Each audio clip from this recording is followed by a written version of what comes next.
Hello students, हम फिर से आपके सामने हैं एक नया टॉपिक लेके, इंग्लिश की एक और प्रॉब्लम लेके। एक ऐसी प्रॉब्लम जिससे बहुत ज़्यादा स्टूडेंट्स बिल्कुल परेशान होते हैं। एग्जाम्स में उन्हें प्रॉब्लम्स होती हैं। हर साल वो वही चीज़ें पढ़ते हैं, उसके बावजूद उनसे नहीं बनते हैं ये चीज़, दैट इज़ नरेशन और डायरेक्ट इनडायरेक्ट स्पीच। होता क्या है पहले तो हमें ये समझना होगा। आप कोई एग्जाम्स दे, बैंकिंग दे, एसएससी दे, आप 12th की एग्जाम में हो, आप बोर्ड्स में हो, आप कोई एग्जाम दे रहे हो, इंग्लिश इट मीन्स आपको डायरेक्ट इनडायरेक्ट स्पीच से तो जूझना ही पड़ेगा। तो हमें तो सबसे पहले मीनिंग समझना होगा कि हम इसका मीनिंग जानने की कोशिश करते हैं कि ये होता क्या है। तो चलिए इसका मीनिंग जानने की कोशिश करते हैं। यहाँ पे बिल्कुल ड्राइंग पे टिप्पणी ना कीजिएगा, मेरी ड्राइंग बहुत बेकार है, मैं तो बस आपको एक्सप्लेन करने की कोशिश कर रहा हूँ। यहाँ पे आप देख सकते हो कि राम नाम का एक शख्स है और वो गीता से कुछ बात कर रहा है। मैं राज से अच्छा दिखता हूं, ऐसा राम ने गीता से कहा कि मैं राज से अच्छा दिखता हूं। अब गीता ने ये बात सुनी और गीता पर युधिष्ठिर के श्राप ने काम किया कि तुम महिलाएं अपने पेट में कोई बात छुपा के नहीं रख पाओगी। गीता ने उसे वहां तो सुना और राम से कहा कि हाँ बिल्कुल आप अच्छे ही दिखते हो उससे तो, लेकिन गीता ये बात सीधे जाकर किससे कहने वाली है? राज से। और गीता ने राज से क्या कहा कि राम ये कह रहा था, मैं नहीं कह रही हूं ये। राम ने कहा कि वह ये है ना तुमसे यानी कि राज से अच्छा दिखता है। तो यहां देखिए हुआ क्या, राम और गीता के बीच में डायरेक्ट स्पीच हुई, डायरेक्ट बातचीत हुई और गीता ने उस डायरेक्ट बातचीत को इनडायरेक्टली बताया, किसे जाकर? राज को बताया। एक तरह से चुगली कर दी उसने वहां जाकर। तो ये जो बैक बाइटिंग चुगली होती है ना, ये जो एक जने की बात दूसरे को बताना होता है, जो डायरेक्टली की गई थी उसे इनडायरेक्टली किसी और को बताया जाता है, that is we call narration. और यही हमारा नरेशन का कंसेप्ट होता है कि जो बातें डायरेक्ट हुई थी उसे इनडायरेक्टली किया जाता है। यहाँ पे कौन से ग्रामेटिकल रूल्स काम करते हैं और कैसे हम इन्हें अच्छे से बिल्कुल ट्रिक्स के माध्यम से सीख सकते हैं। तो चलिए हम शुरू करते हैं इसको थोड़ा सा ग्रामेटिकली सीखना और उसके बाद उसे याद रखने की ट्रिक्स याद रखना। चलिए हमारे सामने एक एग्जाम्पल है यहाँ पर, जहां पे लिखा हुआ है राम सेज टू गीता। राम गीता से कहता है आई विल कम योर हाउस, मैं तुम्हारे घर आऊंगा। अब यहां पे देखिए ग्रामेटिकली हमें थोड़ी बात जानना बहुत जरूरी है। सबसे पहले तो यहां पे जब राम सेज, यहां मैंने जो गोल निशान लगाया है, ये जो सेज है इसे कहा जाता है, ये सेज कहलाती है रिपोर्टिंग वर्ब। इसे क्या कहा जाता है? रिपोर्टिंग वर्ब कहा जाता है। और ये पूरा जो पार्ट होता है जो इन्वर्टेड कामा में नहीं है, जिसे मैंने फर्स्ट पार्ट कहा है, उसे रिपोर्टिंग स्पीच कहा जाता है।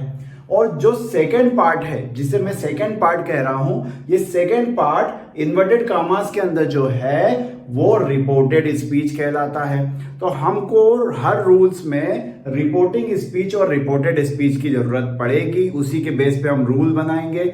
लेकिन मैं हर बार आपको कंफ्यूज करना नहीं चाहता हूं, क्योंकि मैं खुद भी बहुत कंफ्यूज हो जाता हूं रिपोर्टिंग स्पीच और रिपोर्टेड स्पीच में। तो मैं चाहूंगा कि आप भी कंफ्यूजन से दूर रहें। आप इसे फर्स्ट पार्ट और समझने के लिए सेकंड पार्ट मान लें। आप इसे फर्स्ट पार्ट मान लीजिए, आप इसे सेकंड पार्ट मान लीजिए। और उसके बाद हम यहां पर अपना रूल नंबर 1 पढ़ते हैं। तो चलिए रूल नंबर 1 क्या है? रूल नंबर 1 कहता है यदि फर्स्ट पार्ट जैसे कि ये फर्स्ट पार्ट है ना, यदि फर्स्ट पार्ट प्रेजेंट टेंस में, कैसे पता चलेगा प्रेजेंट टेंस में है?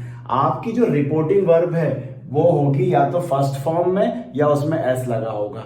और अगर ये फर्स्ट फॉर्म में नहीं है और ये सेकेंड फॉर्म में, थर्ड फॉर्म में है, डेट मीन्स वो पास्ट टेंस में है। तो आपका अगर एस लगा है या फर्स्ट फॉर्म आ रही है वर्ब की, तो आप पहचान जाइए कि वो कौन सा टेंस है, वो प्रेजेंट टेंस है। तो यदि फर्स्ट पार्ट प्रेजेंट टेंस में हो तो सेकेंड पार्ट के टेंस में कोई चेंज नहीं होगा। ये सेकेंड पार्ट जो है इसके टेंस में कोई चेंज नहीं होने वाला है।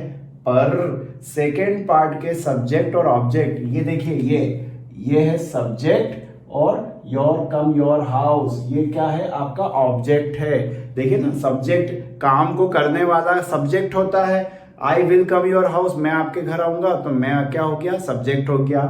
विल हेल्पिंग वर्ब है, कम मेन वर्ब है और योर हाउस हो जाता है ऑब्जेक्ट। तो वो क्या कहता है कि सेकेंड पार्ट के सब्जेक्ट और ऑब्जेक्ट बदल सकते हैं। अब देखिए इसका जो रूल होता है वो कैसे काम करता है। तो चलिए हम इस सेंटेंस को, सबसे पहले तो आप इसका स्क्रीनशॉट ले लीजिए या फिर आप कॉपी पेन लेके बैठ जाइए और बिल्कुल नोट्स बनाइए।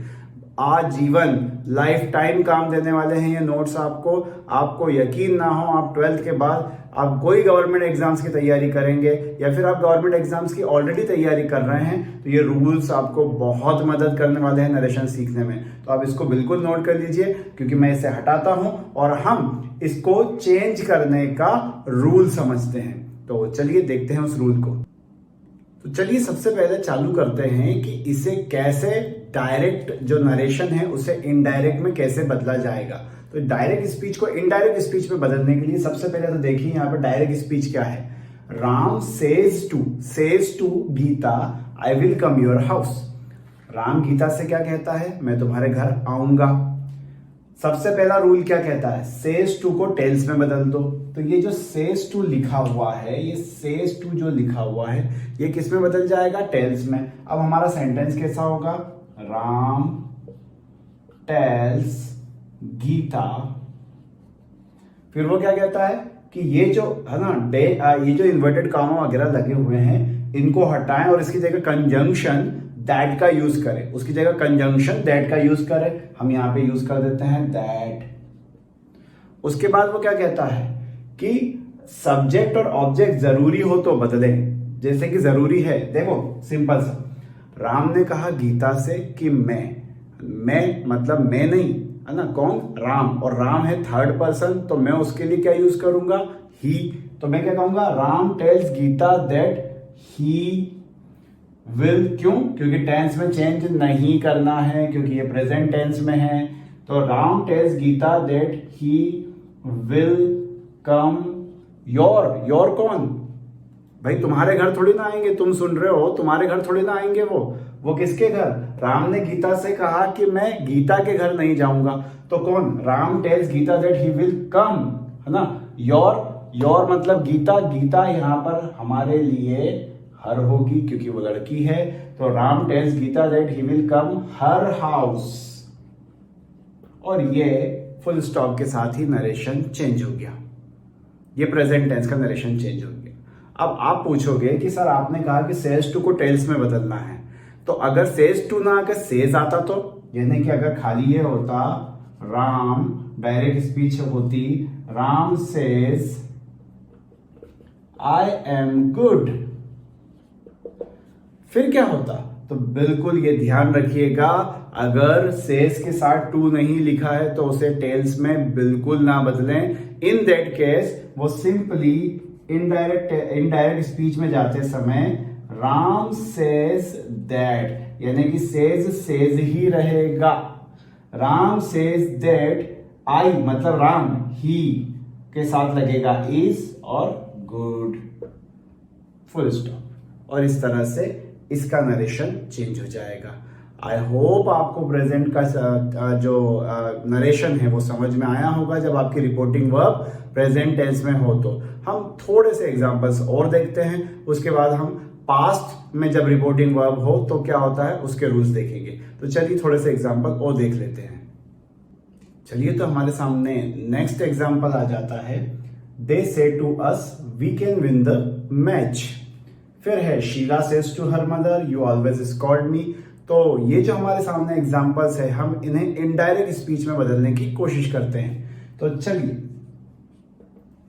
सबसे पहले लिखा हुआ है दे से टू अस। आपको रूल बिल्कुल याद होना चाहिए, आपने नोट भी किया होगा, आई होप ऐसा किया होगा आपने। दे say to us, they say to, says क्यों नहीं आया, क्योंकि भाई प्लूरल है। यहां पर आप देखिए जो आपका सब्जेक्ट है वो एक से ज्यादा है। अब से टू को आपको किस में बदलना है, टेल्स नहीं टेल में, क्योंकि एस इसमें नहीं लगा है तो इसमें भी नहीं लगेगा। दे टेल अस, ये कंजंक्शन दैट का यूज होगा, है ना, यहां से, ठीक है। दे टेल अस दैट, वे हमसे कहते हैं, वे कहते हैं कि हम, मतलब वो अपनी बात कर रहे हैं, यानी कि यहाँ पे वी की जगह क्या आना चाहिए, जो सब्जेक्ट है उसके अकॉर्डिंग, है ना। तो यहाँ पे क्या आएगा, they can win the match, क्योंकि टेंस में तो कोई चेंज करना ही नहीं है, टेंस में तो कोई चेंज करना ही नहीं है। ऐसे ही इसको बनाने की कोशिश करें, बिल्कुल आप ट्राई करें। अगर आप मुझसे पहले कर रहे हैं और बिल्कुल सही बना, आप चेक करिए तो बिल्कुल आपको आ चुका है ये। देखिए, शीला सेज टू बदलेगा किसमें, टेल्स में। हर मदर, शीला जो है वो अपनी माँ से कहती है कि तुम, मतलब उसकी माता जी है ना, तुम। तो यहाँ पे उसकी माता जी के लिए क्या इस्तेमाल होगा, यू ऑलवेज कॉल्ड मी। तो यहाँ पर यू की जगह क्या आना चाहिए, शी, है ना, उसकी माता जी ऑलवेज इज कॉल्ड मी, मतलब किसको डांटती है वो, शीला को डांटती है हमेशा। तो यहाँ पे शीला के लिए हम क्या इस्तेमाल करेंगे, हर। और अगला जो है रोहन, क्योंकि सेज के साथ टू नहीं लगा हुआ है तो सेज ही रहेगा, ये हटेगा और इसकी जगह दैट लगेगा।